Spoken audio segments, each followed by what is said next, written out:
All right, so let's go to module 2, which is building your dream team. There's a particular order that we have to do this. So that's laid out in the steps that's in the worksheet. It really piggybacks off module 1. Once you know what you're looking to delegate or stop doing. Okay, so this page 1 of module 2 gives you the list of types of tasks that you can delegate. You get this question all the time. What can you delegate? You know, I don't know. I'm already doing, I don't know. I don't know what to delegate. Well, here's a good list of things that you can delegate. So the more a tool can communicate with other tools, the more it opens up the door of automations and things being done for you instead of it being manually done. And every task that could be automated for you is essentially, think about it, it's like it's just, I know there's some steps to making money, but just think about it, anything that's automated will make you money. So the more automations, the better. Step 1, what tasks from module 1 would you love to delegate? Answer emails. If you would love someone to answer your emails for you, check that off. Billing, somebody to become your billing manager. Billing is essentially anything with money. Accounting manager who runs your payroll, prepares your cookbooks, deals with employees if there's any payroll issues, does your tracking for you if need be, anything with numbers. If there's numbers involved, talk to this person. I'm not the person to talk to. Third one, calendar management. That really goes under your executive assistant. That one is a very worthwhile VA to have. Somebody who just manages your calendar, your time, your communication, your emails for you. That one could definitely is a very useful VA to have. Right now we're coming up with the tasks and then we'll be able to categorize these and put it under roles, but for now, just the tasks. Next one, calling clients, calling court for you. You don't have to do, you definitely don't have to, you know, get people to do that for you.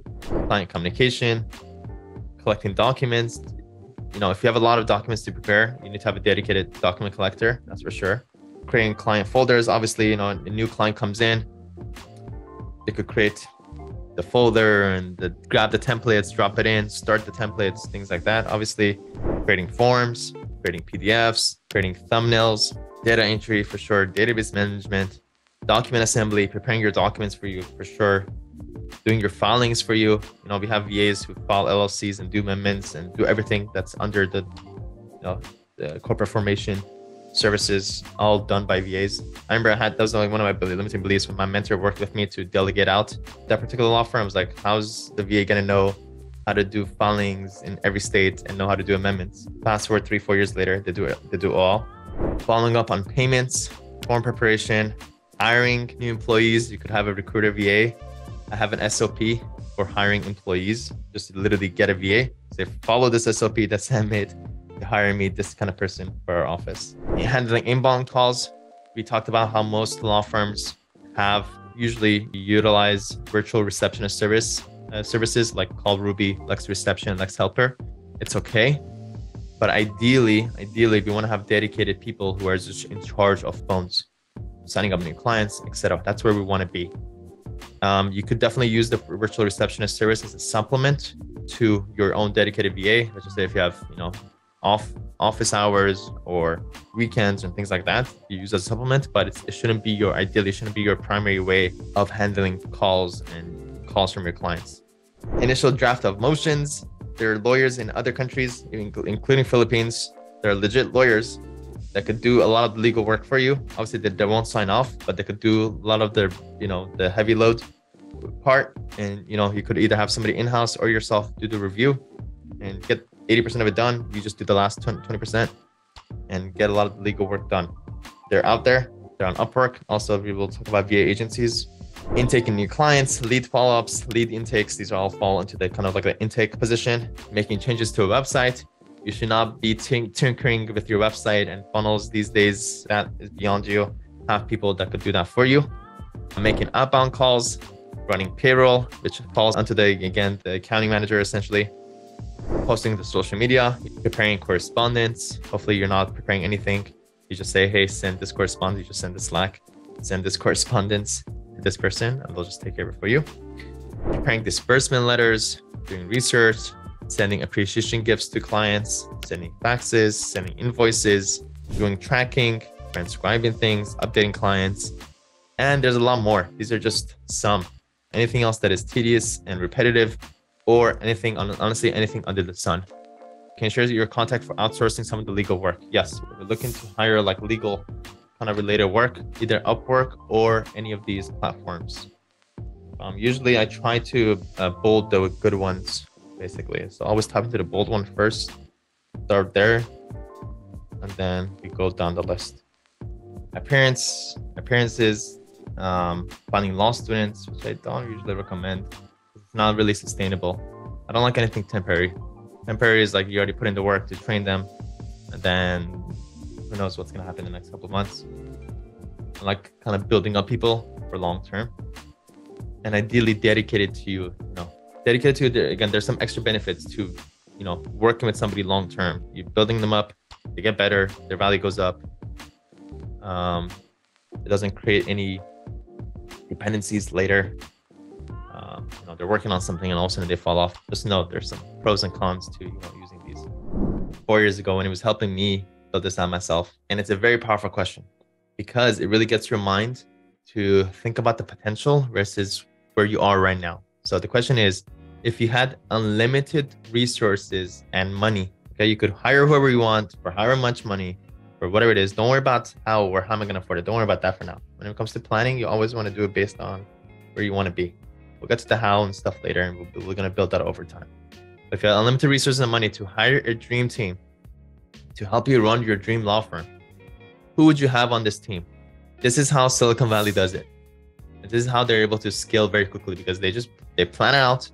This is what I want to build out to. They put it in writing. They go hire for that. They go hire the superstars for that. And they grow to that potential. A lot of people just do it. You hire based on where you are, what you can afford, things like that. The money will come back, essentially. Usually it takes, there's a lag, but you got to give yourself a chance to grow to that potential. And this is literally, just this one question can really make a big difference in your law firm. Go for the 3 position titles. Again, based on the 3 categories that you came up with on the last page, write those position titles. If you had some phone stuff, then that's an intaker. If you had answering emails and calendar management and kind of things that has to do with you and helping you out, executive assistant. If you had some stuff that was like preparing forms and anything with writing, that would be like a admin. Or it could also be, a legal clerk, legal whatever that is, legal assistant. Now that you have the position title, what are 1 to 3 tasks that they're doing? That basically comes from your list, but maybe in a more descriptive, a little bit more specific. They'll be handling incoming calls, qualifying based on 3 questions that I'll be providing them.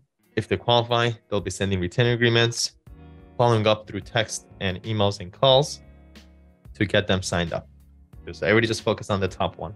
For your top position title, what's the top 1 to 3 tasks that they will be doing for you, and not more than 3. A lot of times I found when someone was put up a job post, the job post becomes very overwhelming. Like you put it's like a menu. I want this and this and this and this and this and this.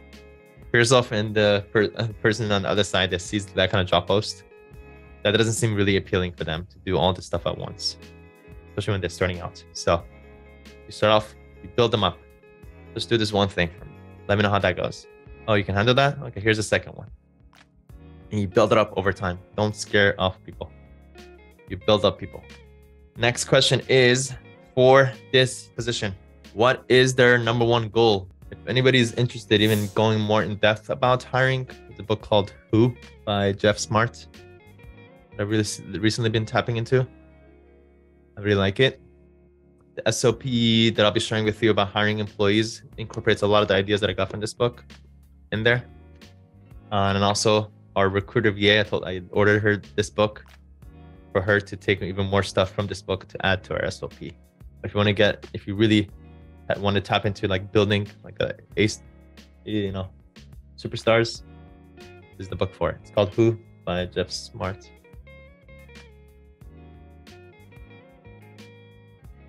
Lawyer Nation, I hope you enjoyed that video. If you did, take a moment right now to subscribe right below and turn on the bell notification to get notified every time I post a video, because right now I'm posting 5 videos a week providing lots of value to lawyers. So click right here to subscribe And to watch the next most relevant video, click right here. Go do it. Go watch it.